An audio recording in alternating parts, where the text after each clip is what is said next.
ആമിനബി pet പോറ്റിയേ, അവരിൽ ഹലീമാബി പാലൂട്ടിയേ.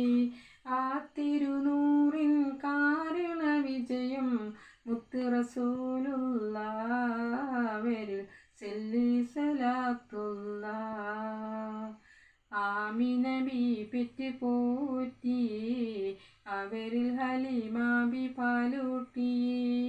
ആ തിരുനൂറിൻ കാരുണ വിജയം മുത്ത് റസൂലുള്ള, അവരിൽ സല്ലി സലാത്തുള്ള. ബദറിലും ഉഹദിലും കന്തക്കിലന്ന് ആദരപൂർവം നേതൃത്വം തന്ന് ദീനിസ്ലാമിനെ പോറ്റി വളർത്തിയ മുത്ത് റസൂലുള്ള, നബിയെ സല്ലി സലാത്തുള്ള.